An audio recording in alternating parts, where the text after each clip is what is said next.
Hey, good afternoon, evening, whatever it is, everybody. Michael McGinnis here at The Ripple Effect, here today to talk about our spiritual journeys. And more importantly, hey, remember when you were young? And what was one of your favorite things you love to have your parents do or other people do? And that's storytelling, right? And so much of this journey is really about the stories that we hold on to. And so today's session is going to be a conglomerate of our spiritual stories and hearing amazing things, stories from the adventure on our personal growth. I'm going to start with Richard. So, Richard, jump in. Sure, and this isn't a story about me, but about something that happened with Tom Sawyer, the mutual friend that got us all connected to each other. Um, he had had a near-death experience and learned a lot from that in '78. Somewhere in the '80s, he was very sensitized to. He used the word he was sensitive, but he was actually psychic. He didn't like the word psychic. So he just would say, I'm really sensitive. I could tell that such and such. So one day at work, being a heavy equipment operator for the town of Greece up here in Rochester, it was his understanding that there would be an accident at work that day, and that the accident would most likely occur somewhere around the highway department building itself. And being the foreman, he could assign jobs for the day. So he sent everybody off to do whatever needed to be done, repair roads or whatever it is. And he took the low level job of just running the front end loader to cover the garbage that was brought in by the town of Greece. They they bring the garbage in, dump it down, and then they cover it with some dirt, but mostly with ashes from the Russell Station power plant. This was coal ashes, uh, uh, ashes from burning coal, and it was that those ashes are highly toxic and very very fine. So he's taking that job on. He's working in the dirt and the dust and the miserableness that day, but he's also being very careful and watching around for something that may happen. Well, one of the dump trucks backed in, one of the garbage trucks backed in, and they had a clamshell back end that would open up like this. Uh, they would scoop the garbage in and close it back down when they pick it up, and then they'd open it back up. The garbage would get pushed out, and they would close it back down to go out on the road again. And to make sure that it closed down in the right place, it had these football sized tabs sticking out of the clamshell that would go into slots in the truck body when it closed. So as he's running the dozer, being careful to watch for what may happen, he sees one of these doors are open, the driver's inside, and one of the helpers guys sees a piece of plastic still hanging from the door. He jumps up to grab the plastic, ends up falling down on the edge of the uh, truck body as the door is closing. Oh my God. Yeah. So, and he's like face down on his belly on the on that piece of truck body. Tom, being in this, I keep losing my words here. What did I call it? Front end loader. Spins around and heads over there, and with that the power of the front end loader, he could have gotten underneath the clamshell and kept it from closing on the guy. But because the coal ash is so fine, it clogged the air filter of the front end loader. So when he gassed it, it just went whoa, unable to draw enough air, and it couldn't get over there in time to stop the clamshell from closing on this guy, and that football-sized tab going right into the small of his back, crushing his back. Tom jumps off turns it off, jumps off, uh, runs over to it. The driver by that time has looked in the mirror and seen what's happened. He's opened the clamshell back up, and the fellow, geez, I'm forgetting his name, falls off onto the ground. Tom has been trained in CPR, but he also has a lot of other things available to him. We'll say it that way. He tells the driver of the truck, "Go get help." Now, partly, yes, go get help. He needed them to go and call 911 or whatever it was he do, go get somebody else. But mostly he wanted that guy to get out of there, because what Tom was going to do was not something he wanted to see have other people see him doing. So he took the guy, laid him down on, for some reason, it stuck in Tom's mind, a French's mustard box. French's mustard used to be made here in Rochester, New York, and this was just a box laying there. And he said he could, whenever he told the story, he could still smell French's mustard. He laid the guy down and then just laid up against him and loved the guy. Now, at that point, Tom knew several things. First, he knew it was karmically appropriate and okay if the guy simply died that day. That would be okay spiritually if the guy just died. It would also be okay if he was given CPR and brought back to life, but then live out his life paralyzed because of the crushed back. Tom also knew he did not have permission to save this guy from being paralyzed. It was very clear to him that he did not have the permission to do this. So Tom did the CPR and brought the guy back to life, although he was still unconscious. Laid up alongside of him, and his description of it was, "I just loved him." And in Tom's mind, he could not accept this friend of his living his life paralyzed. And in his mind, he said, "I know something that'll work." And it was Tom's ability to love the man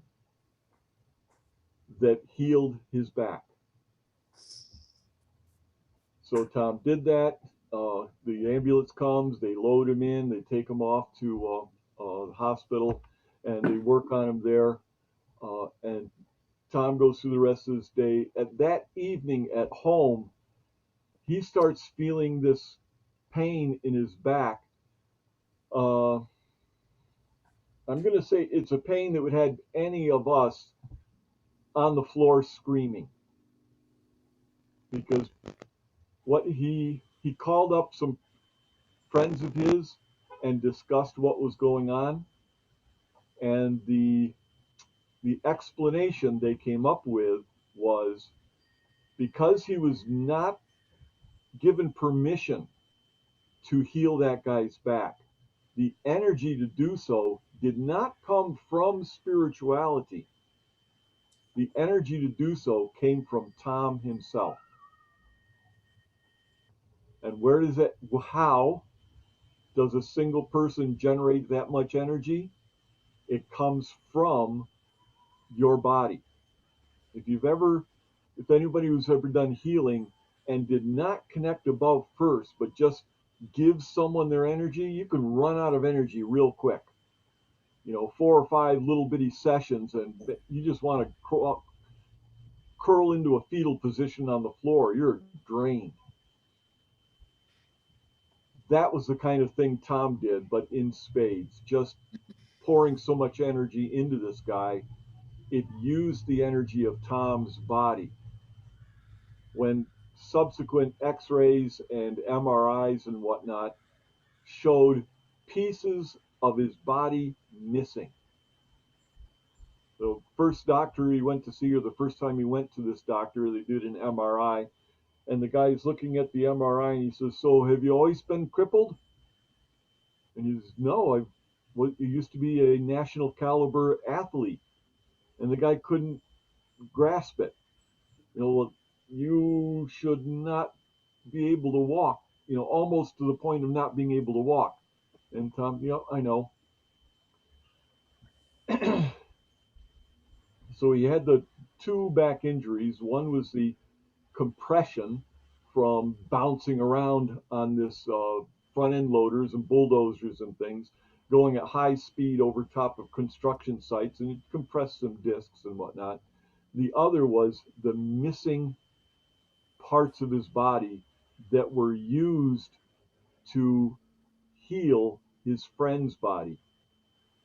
After a few days, he stopped into the hospital to see the guy, and he's talking to him. And for some, two things really got to Tom a lot. And one was nobody had come to visit this guy. This guy was mentally challenged uh, uh, to some degree.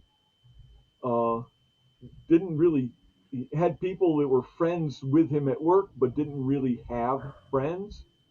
Didn't have a family of any kind, or family of origin, or married, or kids, and simply nobody had come to visit him over the 2-3 days that it took Tom to get there.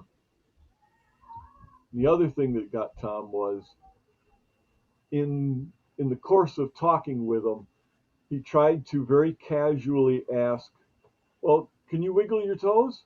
And I goes, "Oh, sure, look," and wiggles his toes under the blanket.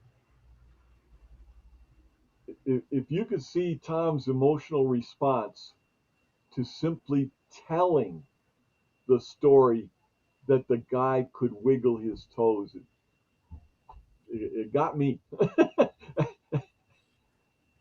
He didn't always put that into his public talks because it was hard for him to deal with.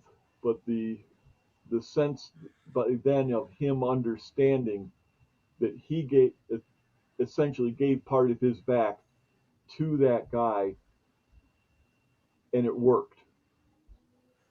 So Tom made a mistake. He did something he clearly understood he should not do, and that not only cost him the uh, the pain in his back, but it stole his friend's karma, because his friend would have been the perfect candidate for the early experiments of biomechanics. The stuff that they did with, was it Christopher Reeves? Is that the name? The guy who played Superman, that got his neck Yes. broke, and they, Yep. right. This was earlier than Christopher Reeves, but he would have been the perfect candidate because he was strong, just massively strong. He had the body structure to withstand, to do the work that they would ask, and he had a remarkable pain tolerance, so he could put up with the surgeries and whatnot that they would do to experiment. That that life, that offering to society to be the guinea pig for that early stuff, is what Tom stole from him. So he not only gave part of his body away to heal the guy, but Tom had the karma of having stolen that man's karma. It was what part of what he had to deal with for many, many years afterward. So he was living with it. He was just living with that pain. The doctors did what they could. He lost feeling, and he didn't lose the ability to move his legs, but he lost the feeling in his legs. He would have to look down and see where he was stepping in Yikes. order to walk. Yeah, he would still have the strength, he still had the balance, he could still do everything, but he couldn't feel exactly when his foot touched the ground. Couldn't feel when he actually put the weight on it. That he had to relearn and readjust for, and lived with it for what was it, 10 years. In the second year of this process, he was taking some friends up to Niagara Falls to show them Niagara Falls. It's one of Tom's favorite places, and always did a good job of giving a tour of Niagara Falls. And he would drop people off and say, "We're going to start the tour here. I'm going to go park the car. I'll be back in a minute."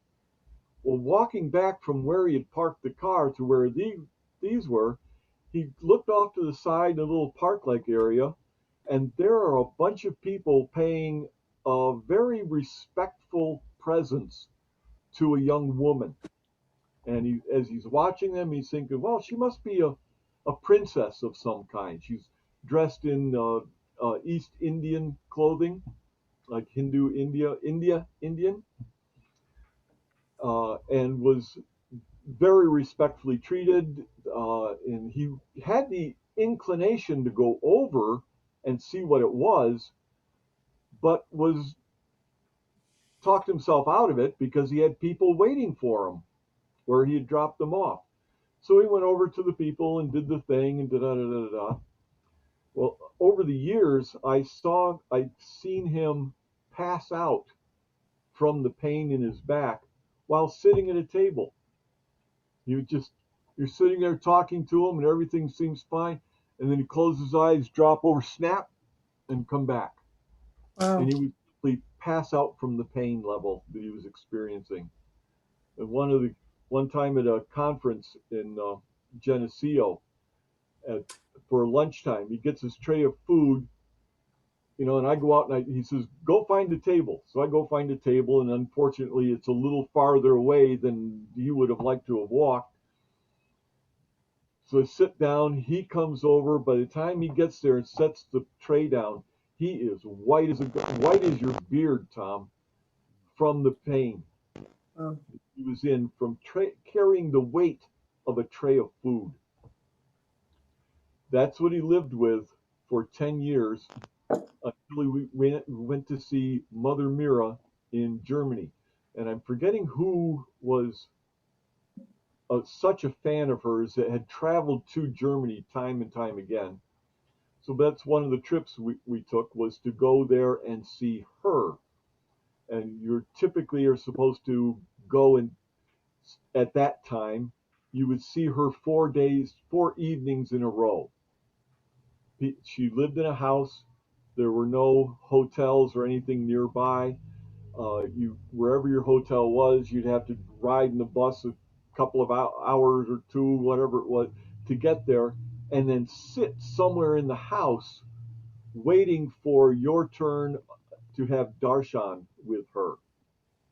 And she was sitting in the main living room of the house. Everyone else was on the floor, in the doorways, up the stairs.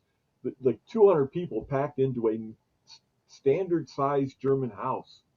And Tom, they're not always really huge. So you are cheek by jowl with everybody. You're lucky if you got something to lean back against. Yeah, I visited there myself with Okay, Eva, so I was in that house with right, very good. Talheim. Yes, thank you. Um, so the first night, Carol and Tom had arranged that we would only do 2 nights because they were afraid that people would get bored with having to travel so far 4 times in a row. They just decided on only two. So the first time we sat there, Tom was driving him crazy, and he was focused on that. You're supposed to be in a meditative state before you go up to her, and when When it was his time to get called, he's dealing with his back. He's having a hard time. You're supposed to keep your head lower than her head as you approach her, and then kneel while kneeling, bend even lower. And he couldn't bend. He simply couldn't move. And one of the guys who her that volunteer and help her came over and put his hand on Tom's head just to help, just to a very respectful, loving, decent comment of your head should be lower. That's all the guy wanted to do. Well, the weight of the guy's hand dropped Tom's head, and the guy took his hand back and said, "Okay." So he did this thing. You do this thing where Mother Mira puts her hands over your head like this, and you wait. When she pulls her hands away, then you sit up. You make eye contact until she looks down. Then your time is done. So she puts her hands on his head. She takes him away, and Tom can't get back up. That's when the guy and all the helpers realized, oh, I shouldn't have pushed on his head. This man is struggling. He can't get back up. So they come over to him. They help him. They're very, very gentle, very kind and decent. It was an absolute mistake accident. They help him up. They help him get over. They get him into a chair. And he sits there and he decided, I won't come back tomorrow. I'll just sit in the bus and wait. And when Tom makes a decision, it's done. Uh, it's so rare that anybody talks him out of something he's decided to do. But we pull up the next night, and this guy comes out and asks for Tom specifically, and talks to him, and we can't hear what he's saying. And Tom never said what the guy said, but there was Tom said later it wasn't anything the guy said. It was something in his voice that convinced him, go and sit, do this right.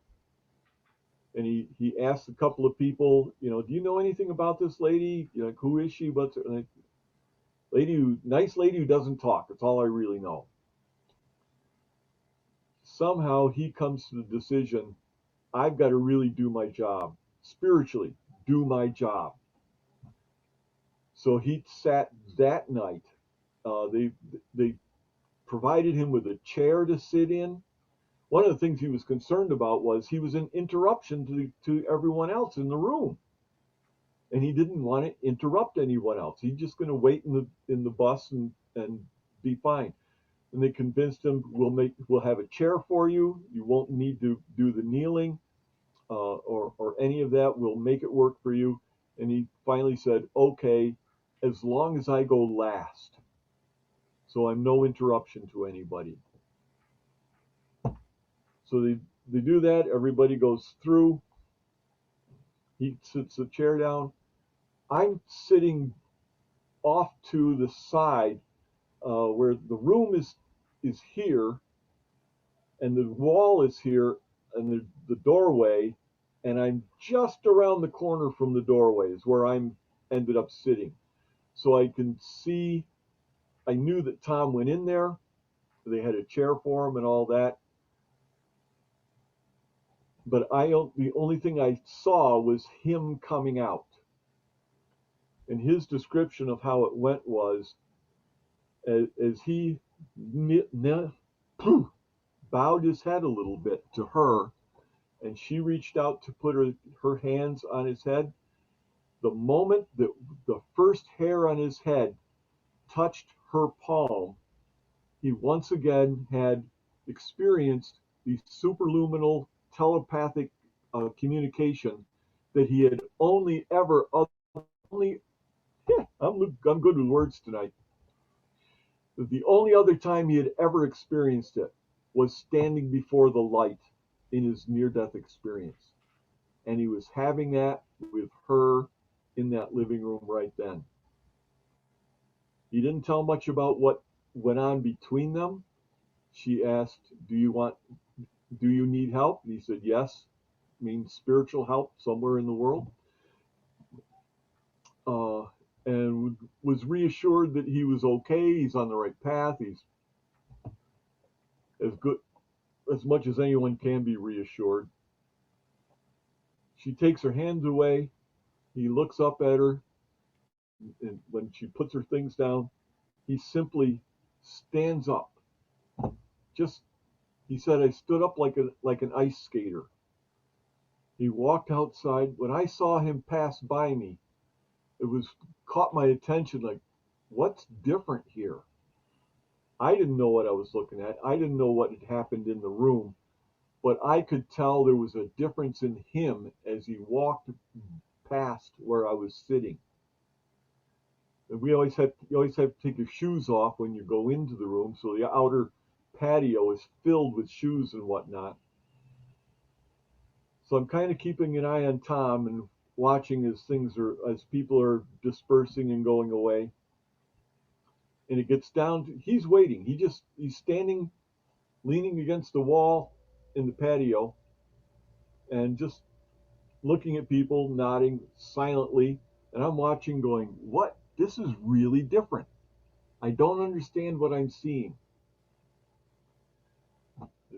And everyone else had cleared from the patio, and it was just him and I. He looks over at me for a second, as has happened, I don't know, I can't count the number of times. There's that brief eye contact.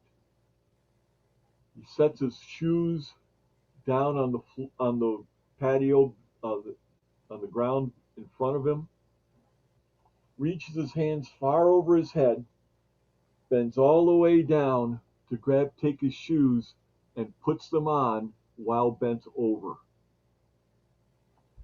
This is after 10 years of having to ask his wife Elaine to put his shoes on for him because he can't reach his feet. And it was a cold night. It was chilly. I forget it was October, I think we were there, something like that. It was chilly. He was overheated. He's taking off his jacket. The rest of us are bundling up, and he can't stay. He wanted to strip off everything. He was so overheated with everything. He had very little to say to anybody. Just, you could see him trying to cool himself off. And he said after that, his back was it wasn't 100% cured, but it was no longer predictable whether it would hurt or not, or how much it would hurt. That he could do things. He went back to Germany to visit Todd and his son Todd and family, and he grabbed Vanessa, hoists her up onto his shoulders, and walks her a quarter of a mile to kindergarten. This is after 10 years of not being able to carry a tray of food. And then he comes to realize, as he's talking one day, he's telling the story about having been to Niagara Falls and that young princess-looking woman. He comes to understand that was Mother Mira. And because he didn't go over to her then, he went through 8 more years of that back pain.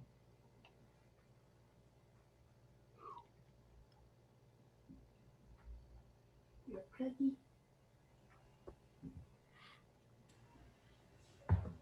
That's a story. And you're sticking to it. Unless I remember something more, yeah. So there's a couple ways to go from here too. You started and there's this whole concept of healing that it was really a core theme, in this. And I didn't know if Tom or Jeff, you guys have any other things on the topic of healing. So I know a part, I know some of the answers of what I'm asking, but asking these to sort of just prompt some thought and conversation is what really is this thing called healing? You know, what's happening? And also, why does it sometimes work and sometimes not work? You know, when somebody has a disease, and Richard, in the story, you were talking about the gentleman who had the accident, but that it was his karma, you said, that he go through this for sake of, you know, what Tom mentioned would have been the experiments with the, I forgot what the back or whatever It would have been that, his gift. It would have been his gift to society. right. You So know, that's a that he powerful, was born for to give that gift, and was his at a soul level he was willing to go through that experience in order to give that gift. and that's a real powerful concept because I know people who are sick and all various diseases and things that really, you know, want to be healed or seek healing things. And sometimes it works, sometimes it doesn't. And it seems like there's this backdrop, you know, of life's purpose. So for the gentleman is that it would have been intended that he go through that illness, that hardship for sake of another greater good. But so there's sort of two points, key points that came out. But you know, what is healing? You know, I love for to hear everybody else's thoughts on this. Here is what is it? You know, what's healing all about? What actually happens in there, and what's doing that? And what are some different sources? Because there's a tons of them, right? I see all kinds of healing techniques and things out there. Is there one better than the other? You know, what is this mystique of healing?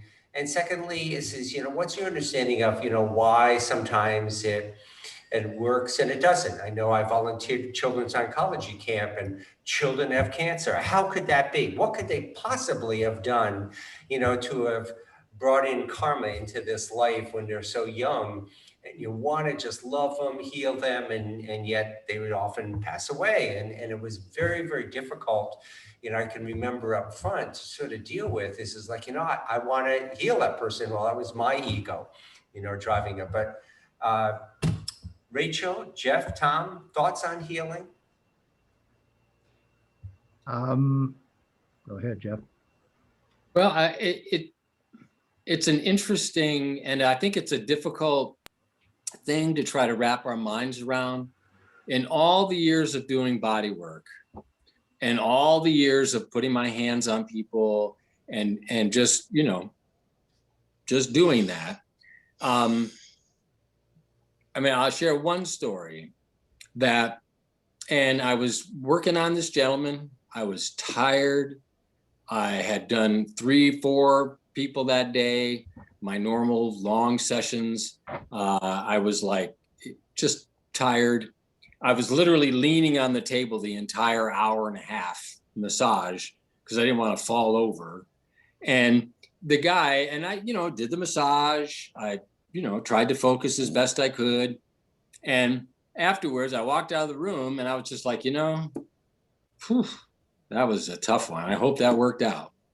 And the guy gets off the table and he goes, Jeff. And he had massage all over the world. And he was like, Jeff, that's one of the best massage appointments I have ever had. And I was like, whoa. And what you know filled me up was that there was something way beyond Jeff Tebow at work here. And that if I simply got out of the way and allowed that to happen, and as Dan Chesbrough used to say, put it at someone's feet with all the love that you can muster at that moment, that's what you can do, no matter what the technique. I over all those years, I ended up just deciding that the technique was simply a way to love someone. Nothing more, nothing less, you know, but it was just a way for me to love someone. And really that was kind of it. And that if I did that and I did it to the best of my ability at that moment, because that changed over time, that I was doing my job and I was doing it to the best of my ability. And it was not for me to decide what should happen with that. And that was up to whatever was going on with that person, because I couldn't know. They brought everything that they were to that massage table at that moment. I was not aware of any of that, really. I mean, we'd talk, but how much do you know someone in a 15-minute conversation? Yeah. And I also got to the point where I was like, I didn't need to know that. It was not even germane to what I was doing. What I was doing was applying my expertise the best that I could at that moment, and be unattached as best I could be, unattached to what would happen. And I had people get off the table, dance in a jig. And I had other people get off the table and go, yeah, well, I feel better, but it still hurts. And we would do, I would be myself and, make other appointments or do whatever. But I tried to be unattached to what the effect of that was, because that wasn't my job. My job was to deliver, do what I was doing, and that was that. That's a powerful commentary, Jeff, too, because the essence of it, I think, really helps address the question, is there a better technique than others? And the answer of it, my point of view, and related to what you said, is no. It's all forms of love, caring, being there in the moment, helping. And the key is to be able to just allow it to be what it is, which was a hard concept up front to sort of grab, because I realized, I think you brought it up too in comment before, is I wanted it to work, right? I got the spirituality, right? I wanted to go and eventually learned that was my ego, right? That wanted to have this, but it was naturally wanting to help somebody as well, but that it's not my decision to do it. It was a greater decision just to be there and deliver whatever my goods are. And it's really difficult, because if you're in the work or the position to be helping people, most of us want to help people. It's not like, we want to help people. Yet you're right. There's an ego attachment. And I remember when I first started doing body work, which was after the ordination and all that stuff. And, and I'd learned a bunch of energy techniques, and I'm working on people, and people were having all kinds of incredible experiences. And I'm like, whoa. And I'd walk out of the room going like this. Check out these hands, man. Because, and it took a while for me to figure it out that just is not what was going on. And as the more I could step away from that, which again, I'm not saying is easy, and I'm not saying I did it perfectly, but to step away from that piece became huge, because then I could be there, I could be present, I could be accounted for, I was focused, yet I could be unattached, which became an incredible gift for everyone involved, including me, because then I could walk out the room, wash my hands, and I'd thank you, Lord, and I could be free from that. I didn't have to assume the responsibility of healing them, because that wasn't my role. Now, again, I think there's another level of intensity if you're looking at children with cancer. That's another whole level of, how do I be present? How do I love this person? Yet I don't know what the story is. I don't know. I don't know what the divine essence has in plan. I don't know. I don't know what this child's karma is. I don't know. I don't need to know. I just need to love them and do the best I can with what I got at that moment.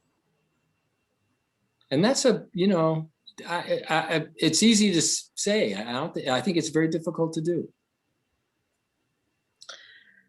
But I think that's, I mean, the healing is the journey. I mean, it's our learning journey, I mean, I know it's not an illness or an injury isn't the only way that we do learning, but I think that there are important ways that we do learning. And, and it's not necessarily just about, our bodies that we're, it's not just of course, it's not just our bodies that are healing. Right. And again, and again, it's like, just like even just the relationships. I mean, sometimes it's about just, surrendering and going, wow, I'm totally vulnerable and I can't do anything for myself. I can't take care of myself and I need somebody else to take care of me. I need to depend on somebody else to do the stuff for me. And that can be really profound. It's a profound gift when someone serves you when you are incapacitated, and it creates a compassion and a great, willingness to serve others and to communicate, because how difficult is it to have to receive, to have to ask for help? It's hard to not be able to do something, like whatever it is. Put on your shoes. Yeah. How hard is that, to not even be able to reach down and put on your shoes, but then to have someone be able to come and offer that kind of service to you with love, offer it to you in a way that you don't feel that you are a burden to them, that it is a joy to you, that you're able to serve them in their moment of need. So I think there could be many kinds of healings and learnings that happen in those kinds of experiences, those illness or disease or injury experiences. And I have always, counted myself lucky on many ways and many things.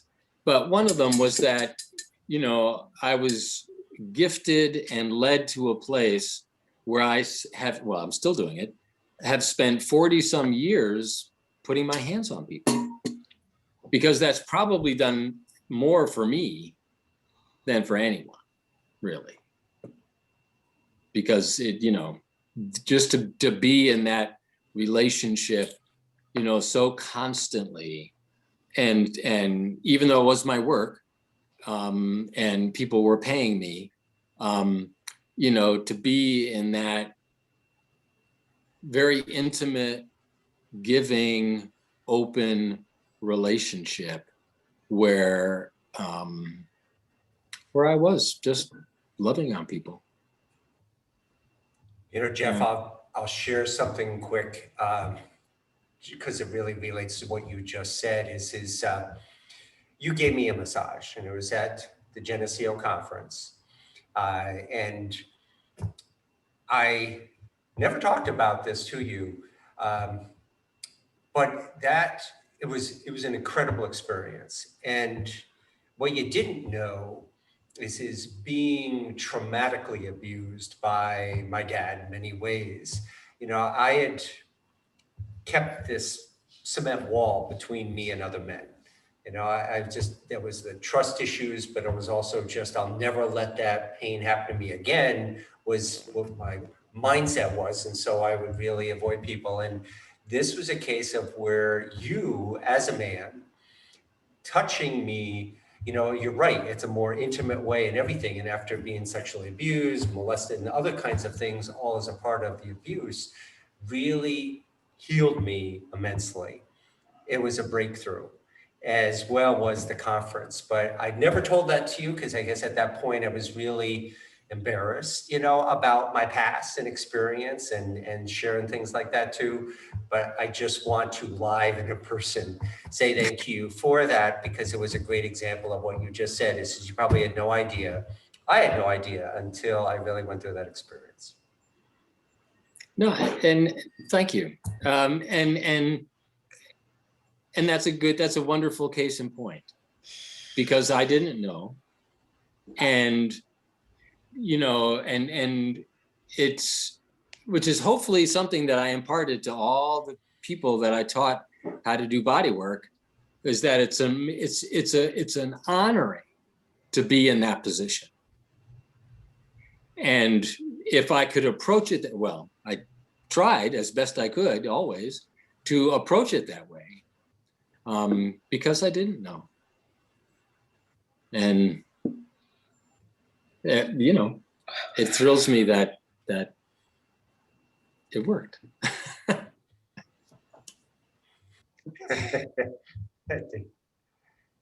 Tom, you've been quiet back there. Yes, I'm sure you probably have about 30 or absorbing it 40 all, things. absorbing. Yeah, so many things. When you end up being last, you kind of like collect, a sequential set of circumstances that overlap. And one of the things that I remember. Hey, Tom, that's really good. Thanks very much for sharing. Oh, you done for tonight?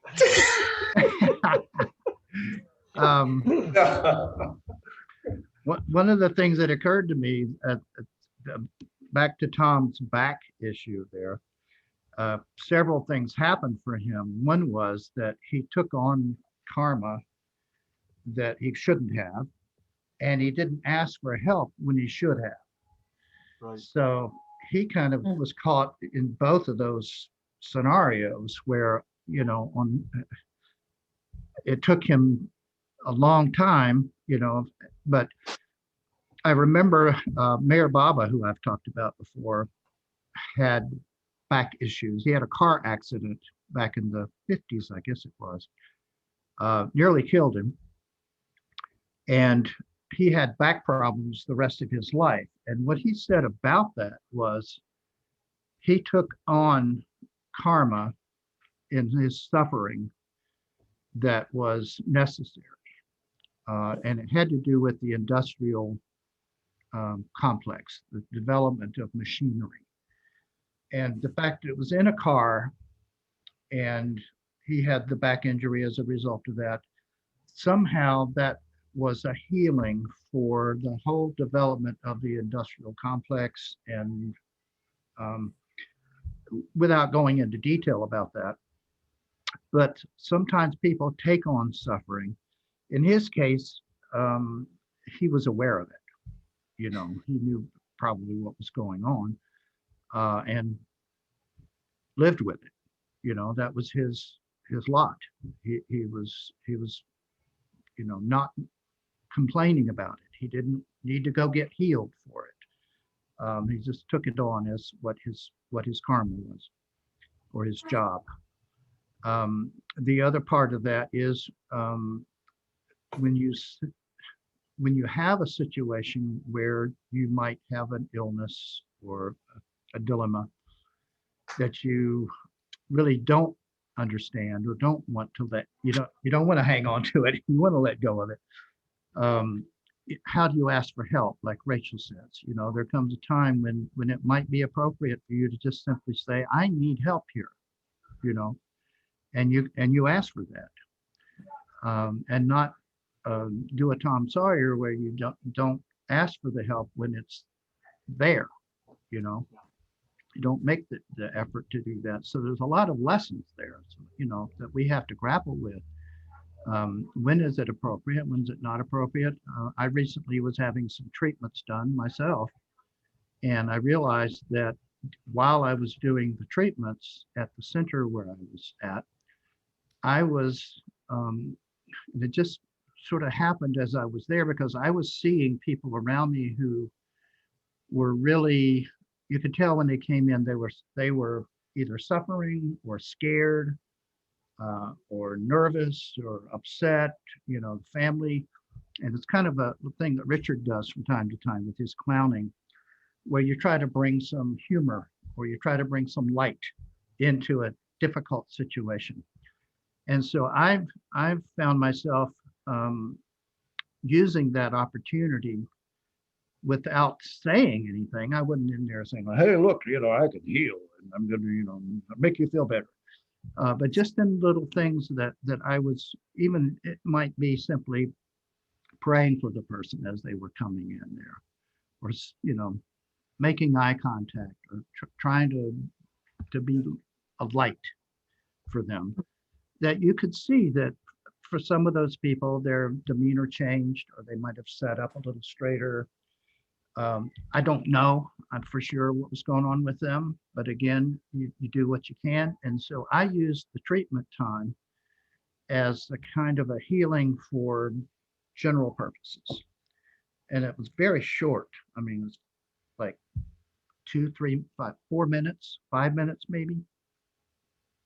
This treatment was happening.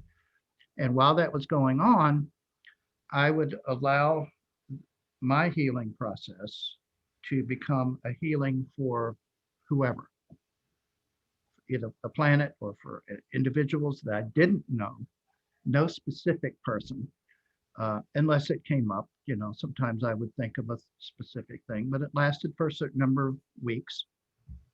And each time I would go in, it would be like, okay, this is my opportunity while this is going on to just be here and send out healing energy wherever it's going to go. And that was healing for me because it helped me not to be nervous about it and, worried about it and so forth. And I feel, well, it's going to be okay, whatever it's going to be. And sometimes it's that karma. This is what you're dealing with. This is karma. And sometimes we just as the man with that, he was supposed to go through this accident, and it was a part of a larger purpose. If we see it that way, then we say, well, okay, is this God's will, or do I need to do something about this? So there's this dilemma back and forth of questioning, and then going into some kind of silence. And so along with that, Mother Mira was a part of this experience for me, because I had when I was in Talheim years ago before Tom was there, and with Isa, and we saw Mother Mira a couple of times, and it was special. It was meaningful, and I got the picture, and I have the picture that I have on my dresser and so forth. And so during this time when this treatment was going on, I decided I was going to spend some time with Mother Mira, with her picture. And so as it turns out, I discovered that Mother Mira now has a 1 o'clock meditation, since she wasn't, yeah, there you go. Once she couldn't have people come to the house or to the big building that they're in now, she was doing these 1 o'clock meditations, darshans, and the darshan is the same as going to her house. You can actually do it online like we're doing here. So you tune in at 1 o'clock, she's doing the darshan, and if you sit in meditation with that, she does the whole routine with the eyes and everything. She'll look at the camera for several minutes, and then close her eyes in meditation for 45 minutes or so, and then open her eyes again. And it's at that point where when Tom was looking at in her eyes, that you have the experience of looking into her eyes, and then she closes her eyes again after that, and it's done, and without saying anything. So I was using that image because my treatment was at 1 o'clock. So, so at 1 o'clock, yep, tune in to Mother Mira. And so I would have her on my phone, go into the treatment, and have her sitting there on my phone on the chair, because I take everything and put it there, and use that as my connection for this. So it's interesting you brought up the thing with Mother Mira, because that was a part of my imagery and experience during that time. for me and for whatever work was to be done. And she also does now, or has, and I was surprised to see that she has done some talks where she has question and answer period. And those are on her Facebook page or her whatever, YouTube or whatever it is. And so I listened to some of those, and they were almost always the same answer. Well, it's okay. Whatever you're going through, that's okay, you know.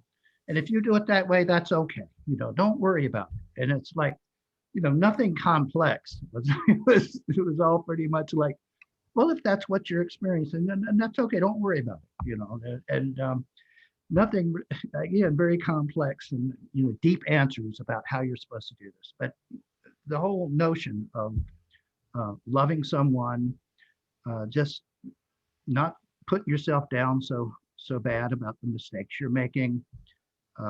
Don't judge yourself so harshly. Don't get caught up in all of the what ifs, and I should be doing this, and shouldn't I meditate more, and should I do this more? Do what you can, you know. It's okay. Do what you can and don't be too harsh on yourself. So all of this, you know, forgiveness basically is what, I mean, she's loving you like a mother. And that's why she's called Mother Mira, you know. And a mother's love doesn't, I mean, yeah, mom can be pretty, you know, whack, you know, sometimes. But, you know, she's loving like a divine mother, which is with grace and certain amount of humility, you know, the ideal mother, whatever you would want to call that. But she is also a work person. She says the most healing thing you can do is get out in the garden and work. And she has a place that she goes to in India every year. It's like not an ashram, but a place for children where they help children. And she says when she goes there, there's not a whole bunch of spiritual mumbo jumbo that they do. They get in there and they work. They clean the toilets, they help with the food, they do the garden, and it's all about work. It says, if you want to come here and do this, don't expect to get a big spiritual high off of this.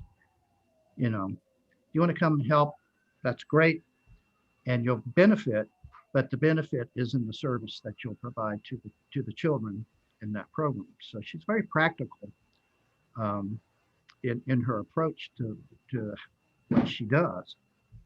And I think that's why she doesn't really do a lot of words, you know, as far as her healing is concerned. She doesn't get into how you're supposed to do the healing, like you've been saying.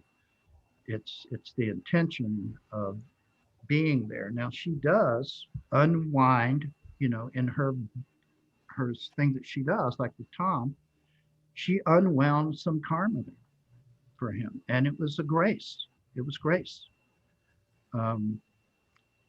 You know, and Tom wasn't sure what was going to happen. Probably when he went and sat down there, he just knew that's what he needed to do, you know.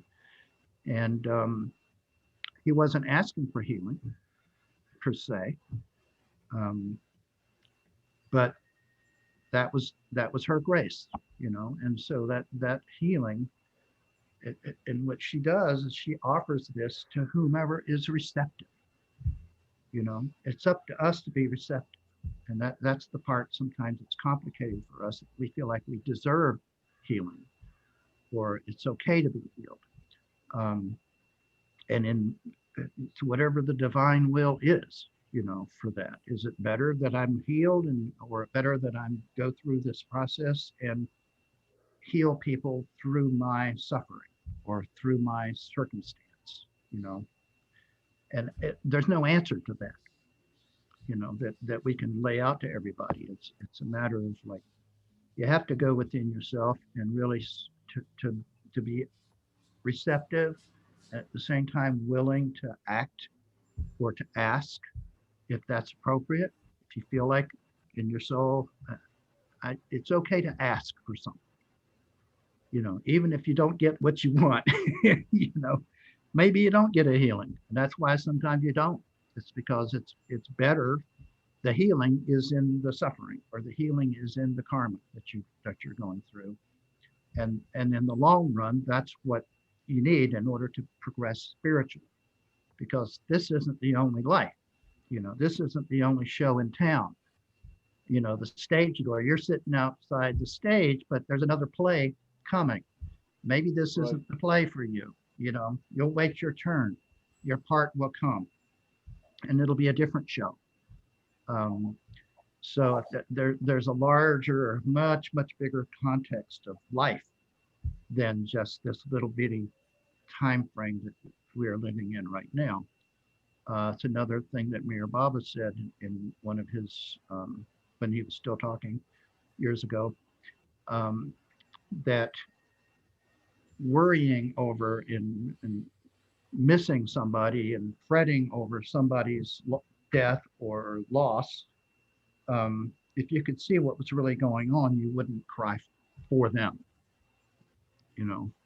That it's just a blip, and then they're already in another context, in another space, and you just change your scenery. You change your suit. You change your set, or your clothes, and you are there. You're still there, but you've changed your part, who you're playing at that point. So I think it's the same thing probably with our suffering. If you look at it, I think about how old I am, and I look back at all my experiences. Sometimes I play this little game where I start thinking about my experiences and just flashing on them, and I don't have a sequence to it. I just allow the different images of my life to come, different things that I've done, different things that I've seen. And if you really start doing that, there is no break in that. You can always think about something, even if it's not relative to what you just thought about. Another image will come. And your life is so full of imagery and so full of experience that there's no room for a gap. There's no gap there in your being able to remember certain things. And I think that's what a life review must be like, is that, it's just like, there's no space in there of, oh, let's see, now what can I think about now? Or what happened then? You don't have to think about your experiences. So that's my treatise. Just to add to that, Tom summed up a life review with 3 questions. What did you do, which is what you're talking about right now? What did you learn, which the lessons can be far beyond what we can see right now. But most importantly, what did you love? Which tells you a lot about yourself in here. Were you selfishly loving for yourself when you did such Right. and such? When you do a healing, look at these hands, man, I'm great. No.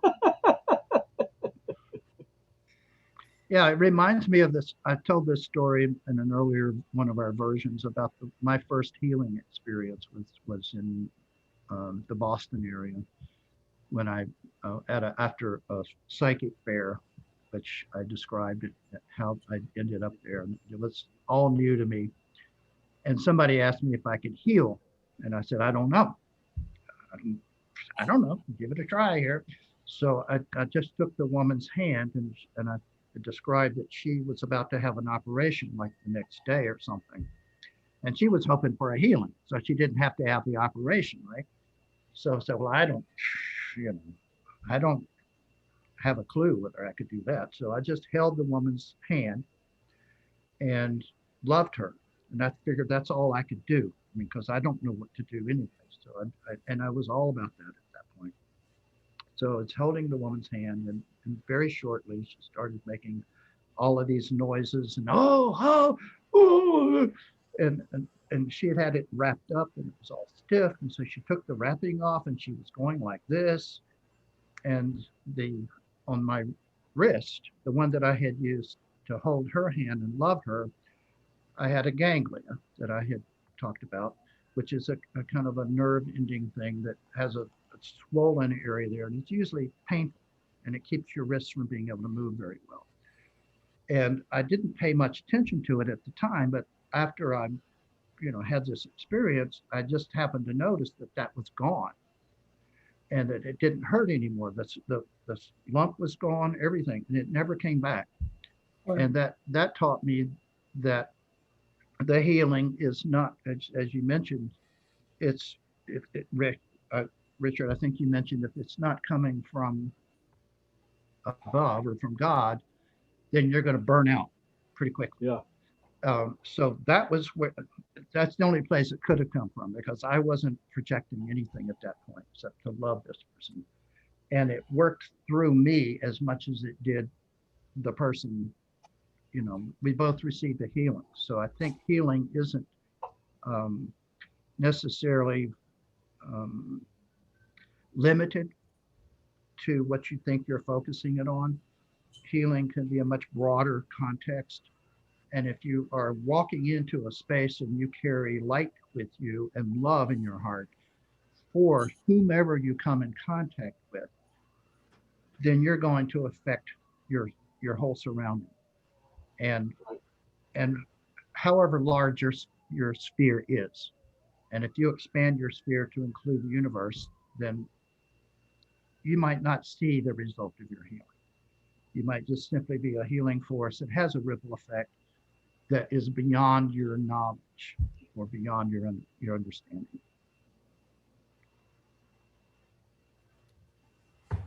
Wow, a great series of stories. And my thought is here is we're at the end of our time here, but I see this as part one, of another session, maybe next week, of which we continue these stories. They're powerful. And I think of so many, it just come to the tip of my tongue as you've been talking too, in terms of the kinds of situations, experiences have to really learn along the way and related to this concept of healing. So mostly I just want to first appreciate all of you and your time today and say until next week. And Tom, if we could end it during that time, you had this sort of verbal expression that you used when you said it goes like this, the sound that you were going there. Would you mind sharing that again? I think that was really, really helpful for me. It was very healing. That was very healing. Yeah, I'm gonna watch that one. Yeah, my gas is I burned the gone. radio. I burned the radio out once trying to do that. So I'll tell you that story. In fact, I blew the whole electrical system out of the car trying to do that one. Yeah, see, and in the middle of the night. But I'm sure you've had stories too, and I've had that where electrical things happened around me. So again, we'll continue on this and have the stories to sort of build up, because I think this would be awesome for others who are contemplating the journey, what it looks like to realize how, as you emerge and your intention develops, you become this fabulous part of the fabric of life. And not to worry, because you're already that way already. So until next time. Bye. Nice. Bye. Love to you.